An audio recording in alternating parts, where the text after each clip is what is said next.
variants of coronavirus at a critical time for the vaccine programme.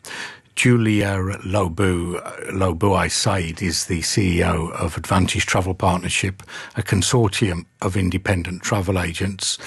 Who will this affect? Hi, good afternoon, Adrian. It's going to affect really anybody that is abroad in any one of those destinations, any UK nationals looking to return. Just a reminder that the government have made it very clear that travel is not allowed right now. Obviously, travel for leisure is restricted, is banned.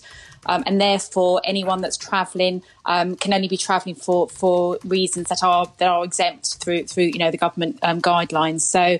But there will be inevitably, individuals that will be looking to return. And unfortunately, even though we have a bit more notice than we got last summer with the restrictions coming into play, it does still, and they come into force 4:00 on Friday morning. But what it does mean that anybody that has been travelling to any of those destinations within the last 10 days will unfortunately get caught up. So it will mean that UK residents will need to quarantine for any arrivals before the 9th of April also, because there is a 10-day restrictions where they'd be refused entry. So if somebody is planning to go to a wedding or something in Pakistan or a funeral, I don't know what do you suppose this will discourage them now? Are they going to go anyway? Because you're only supposed to go for non-essential travel anyway, yeah. I think. Yeah, for essential, it's a really good question. I think it just shows you how challenging the whole situation is and how fragile it is really in terms of uncertainty. And one thing that is really clear is that there is a huge amount of uncertainty. And I guess on the other respect, the government have made it very clear that they will do all they can to ensure that they're protecting our borders from any variants.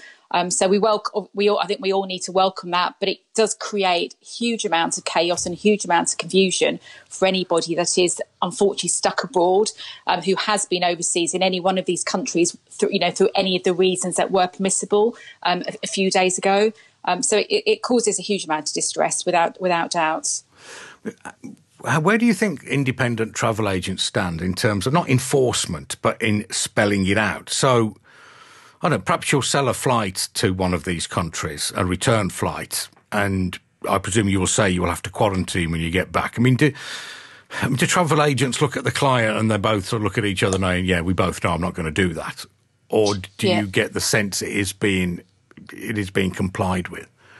Oh, I get the sense being, when I look at my members, and I've got 700 members across the UK who deal with business and leisure travel, and I look at what they're not able to sell and how their businesses have been so restricted over the past 12 months. Without a shadow of a doubt, they are compliant, and what the travel that they are engaging with and they are helping their clients with has really been essential travel. So those individuals that can travel for reasons to do their job. Because there are obviously that can still take place in some cases. So I think there is that, we've seen huge amounts of compliance and the restrictions of that, our members want to ensure that they're doing everything to ensure those restrictions are adhered to. But there are lots of barriers. There's the declaration to travel form, which everyone must now complete, and there are penalties in place in the event of non-compliance. So I think the restrictions to travel are there for a reason. They are being complied upon, certainly through our membership. And what we are seeing is really any travellers that need to travel, even those that need to travel for reasons to do with their jobs. It's still a very difficult process that actually good travel agents can help you work through. In reference to the ending of lockdown being on the roadmap and so on, the shadow public health minister made this point about given all the rules we've been following, he pointed out the number of people still coming into the country. His name's Alex Norris. I'd be interested to hear if this is a picture you recognise. We all want this to be the last lockdown. It would be incredibly traumatic if it wasn't. So, we have to do our bit in that. But we want the government to do their bit too. I think people watching would be alarmed to hear that of the 21,000 people each day that come into this country, only 1% of those are going into hotel quarantine.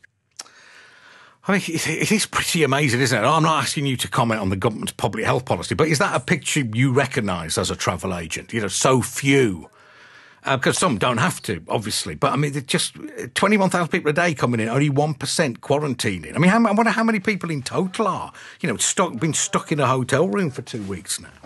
Yeah, I think the reality, 21,000, I'm not sure if we're thinking that sounds like a big number or a small number, but in comparison to normal traffic, you can still travel for essential reasons, and there are huge amounts of roles that require that. So, okay, but you still need to quarantine, don't you?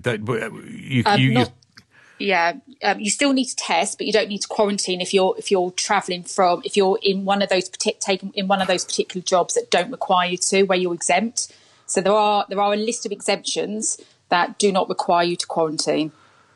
Right, but those bear no relation, I wouldn't have thought, to whether you could be carrying the virus or a new variant of the virus. No, they don't. And no, I guess it's an interesting conundrum. And again, as you quite rightly say, I'm not public health, but I think from a logical perspective, I would look at the vaccine rollout and deployment across how we're doing and other countries. The testing capabilities that we now have that we didn't have a year ago, and actually.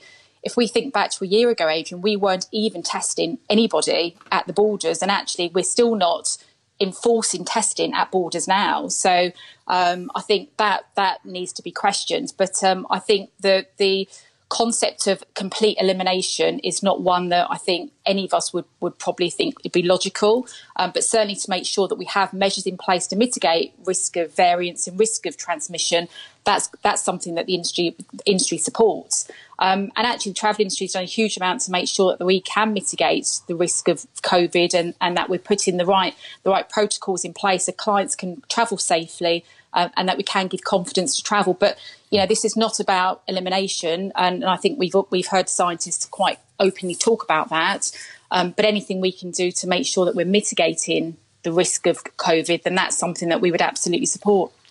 Okay, thank you very much indeed for your time. That's Julia Bue-Said, who's CEO of Advantage Travel Partnership.